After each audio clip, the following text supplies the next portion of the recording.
गांव में भीखू अपनी पत्नी सुंदरी के साथ रहता था। दोनों पति पत्नी मिलकर खेती और पशुपालन का काम करते थे। भीखू सीधा साधा व्यक्ति था। वो अपने बैल लेकर खेत पर जाने के लिए तैयार हुआ, लेकिन तभी उसकी पत्नी सुंदरी ने रोका। आप आज भी खेत पर जा रही हो? हाँ, आज खेत पर बहुत काम है। पर तुम ऐसे क्यों टोक रही हो? पड़ोस के गांव में आज पशुओं का मेला लगा है, आपको वहाँ जाना था ना? आप बोल रहे थे कि एक बैलों की जोड़ी और लेनी है। अरे हाँ, मैं तो भूल ही गया था। मुझे बैलों की नई जोड़ी लेनी है। मेरी सुंदरी, तुम याद न दिलाओ तो आधे काम मैं भूल ही जाऊँ। हाँ तो आप देर मत करिए, चले जाइए, मैं यहाँ का सारा काम संभाल लूंगी। हाँ ठीक है, मैं अभी जाता हूँ। भीखू पड़ोस के गांव में मेले में गया। उसने 2 बैलों की एक सुंदर जोड़ी खरीदी। भीखू को बाजार में शाम हो गई। भीखू बैलों को लेकर अपने गांव धौलपुर की तरफ चलने लगा। तभी रास्ते में उसे 2 व्यक्ति बिल्ला और कालिया मिले। वाह वाह, बहुत अच्छे। जी मैं कुछ समझा नहीं। तुम ये बैलों की जोड़ी बहुत खूबसूरत लाए हो। बैलों को देखकर लगता है काफी महंगे लाए हो। हाँ, काफी समझदार लगते हो। नहीं, बैल ज्यादा महंगे खरीद लिए हैं, इसलिए समझदार नहीं है। भैया, मुझे अपने घर जाना है, मुझे देर हो रही है। रास्ता छोड़ो मेरा। अरे भैया, तुम तो बुरा मान गए हो, हैं? अगर तुम समझदार हो तो साबित करो। जाने दो मेरे बाप, मैं बेवकूफ ही अच्छा हूँ। हाँ भाई, जाने दो इसे। वैसे भी धौलपुर में बेवकूफ भरे पड़े हैं। ससुरे हमारे गांव को गवार समझते हैं। हाँ बोलो, क्या बोल रहे हो तुम लोग? बेवकूफ नजर आते हैं क्या हम तुमको, हैं? भैया, गुस्सा काहे रहे हो, हैं? तुम हमारे साथ एक खेल खेलो। अगर जीते तो हम तुम्हें समझदार मान लेंगे और पैसे भी देंगे, और अगर तुम हारे तो तुम हमें एक बैल देकर जाओगे। मैं समझदार ही हूँ, मैं खेल में जीत जाऊंगा, समझे? ठीक है, फिर देखते हैं। बिल्ला ने 2 पर्चियों पर कुछ लिखा और दोनों पर्चियों को अपने हाथों में पकड़ लिया। उधर भीखू भी जोश जोश में ठगों की बातों में आ गया। तुमको अब इसमें से एक पर्ची चुननी है। एक में हम दोनों की हार लिखी हुई है और दूसरी में तुम्हारी हार लिखी है, ठीक है? थोड़ा सा मुश्किल है, लेकिन भाग्य पर विश्वास कर सकता हूँ। जय नंगलू बाबा की, सही पर्ची पर हाथ जाए। भीखू ने एक पर्ची चुनी और जब उसे खोला तो उसके होश उड़ गए, क्योंकि उस पर लिखा था, मैं अपना एक बैल हार गया। आई, क्या हुई गवा? मैं तो गया काम से। पढ़ो पढ़ो, पर्ची में क्या निकला है? जी मैं हार गया।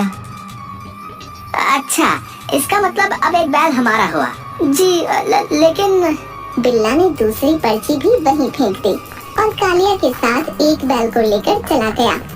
भीखू ने दोनों पर्चियां लेकर अपनी जेब में रख ली और उदास मन से एक बैल को लेकर घर की तरफ बढ़ने लगा। थोड़ा सा आगे चलकर भीखू को 2 व्यक्ति गोपी और जग्गू मिले। अरे क्या बात है, बहुत शांत और उदास जा रहे हो। हम तुम्हारी कोई मदद कर सकते हैं क्या?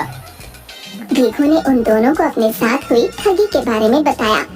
हमारे पास इसका इलाज है, सिर्फ बाबा ही इनकी मदद कर सकते हैं, लेकिन एक मुश्किल है। क्या? बताओ भाई, मेरी मदद करो।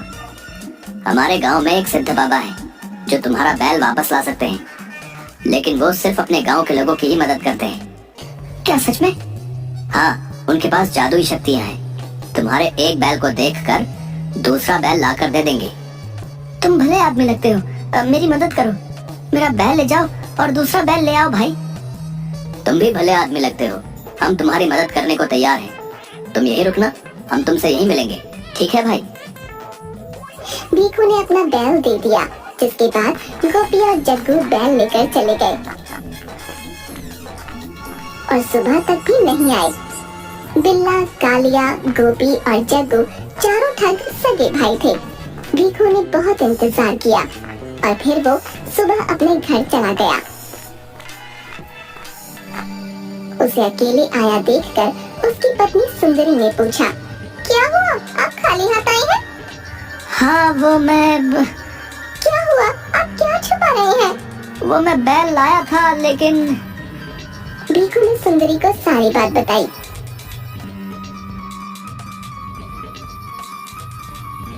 और वो दोनों पर्चियां भी दी। लेकिन जब सुंदरी ने पर्चियां खोलकर देखी तो दोनों पर्चियों में एक जैसा ही लिखा था। सुंदरी को सब समझ आ गया। हाँ, वो चारों ठग थे, उन्होंने आपको लूट लिया है। अब क्या कर सकते हैं? मेरे पास एक उपाय है। सुंदरी ने भीखू को एक उपाय बताया। हाँ, ये ठीक है, मैं कल ऐसा ही करूँगा। अगले दिन भीखू ने चूड़ी बेचने वाले मनिहार का भेष बनाया और आसपास के गांवों में उन ठगों को ढूंढने निकला। भीखू को सुबह से दोपहर हो गई। तभी घर के बाहर उसे बैल बंधे हुए दिखे। मेरे बैल यहाँ बंधे हैं, ये घर जरूर ठगों का है।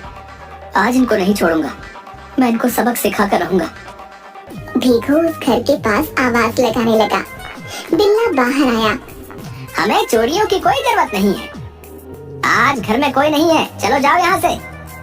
कोई नहीं भैया, आज तुम ही चूड़ी खरीद लो। तुमको बोला है ना कि घर में कोई महिला नहीं है।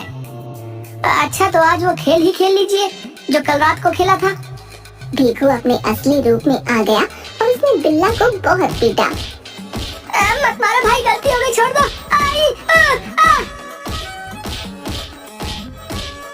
बिल्ला अपनी टांगों से चल नहीं पा रहा था। भीखू ने मौके का फायदा उठाया और अपने बैल लेकर चला गया। बिल्ला के तीनों छोटे भाई कालिया, गोपी और जग्गू शाम को घर आए।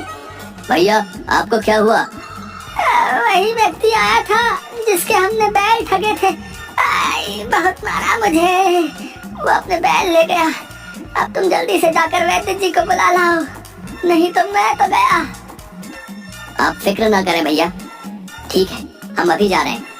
तीनों ठग भाई वैद्य जी को लेने चले गए, लेकिन गांव के चौराहे पर भी उन्हें वैद्य जी मिल गए। कहाँ भागे जा रहे हो? जल्दी में प्रतीत होते हो। अरे हम किसी वैद्य को ढूंढ रहे हैं, हमारे भाई की पिटाई हुई है, उनकी हालत बहुत पतली है, मेरा मतलब खराब है। अरे राम राम, किसने पिटाई की तुम्हारे भाई की है, बताओ जरा।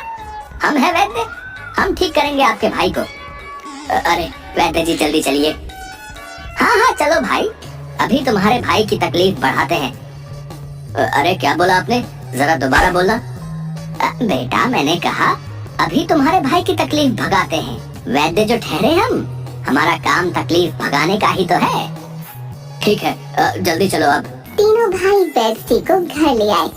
अरे किसका इलाज करना है, मुझे यहाँ कोई दिख नहीं रहा। वैद्य जी नीचे देखो, ये हमारे भैया हैं और इनको चोट लगी है। अरे बहुत गहरे घाव दे गया कमबख्त, लेकिन एक समस्या है, मेरी औषधि खत्म हो गई है। मैं तुम लोगों को औषधि बता देता हूँ, पास के जंगल से ले आओ। वैद्य जी ने तीनों ठग भाइयों को औषधि लेने भेज दिया और फिर अपने असली रूप में आ गए। वैद्य जी का असली रूप देखकर बिल्ला के तो होश ही उड़ गए, क्योंकि भीखू ही भेष बदल कर आया था। तू यहाँ फिर से आ गया? हाँ, शायद अभी कुछ हिसाब और बाकी है। भीखू ने फिर से एक डंडा उठाया और बिल्ला को पीटना शुरू कर दिया, और उसके भाइयों के आने से पहले ही वो वहाँ से भाग गया। जब बिल्ला के तीनों भाई वापस आए तो बिल्ला ने उनको सारा हाल सुनाया। कमीने ने मार मार कर भरता बना दिया, उसे छोड़ना मत। बस बहुत हो गया, अब उस आदमी को नहीं छोड़ेंगे। ठीक है, लेकिन हम कैसे ढूंढेंगे? बहुत आसान है, उसने अपने बैल अपने घर के बाहर जरूर बांधे होंगे। अब चलो उसको वहीं पर पीटेंगे। कालिया, गोपी और जग्गू तीनों अपने भाई का बदला भीखू से लेने के लिए उसके गांव पहुंच गए और भीखू का घर ढूंढने लगे। तभी उन्होंने देखा कि एक बड़े से घर के बाहर बैल बंधे हैं। दुश्मन मिल गया, बैल यहाँ बांधे हैं तो वो घर के अंदर ही होगा। ध्यान रहे, उसको बहुत पीटना है, उसको याद रहे कि किससे पंगा लिया था। तीनों भाई अंदर गए, लेकिन वो एक पुलिस वाले का घर था। पुलिस वाले ने तीनों को बहुत मारा। तीनों वहाँ से जान बचाकर भागे। पुलिस वाले के घर के बाहर भीखू खड़ा था। मुझे पता था कि तुम मुझे ढूंढते हुए आओगे, इसलिए मैंने अपने बैल पुलिस वाले के घर के सामने बांध दिए थे।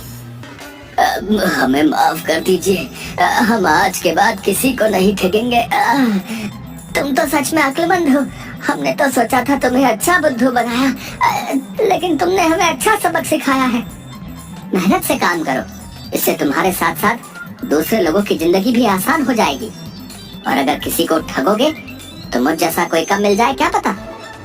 चलो जी, अब हम चलते हैं। राम राम। भीखू अपनी बैल लेकर चला गया और ठगों को पुलिस वालों ने पकड़ लिया और कुछ महीनों की कड़ी सजा के लिए कारागार में डाल दिया।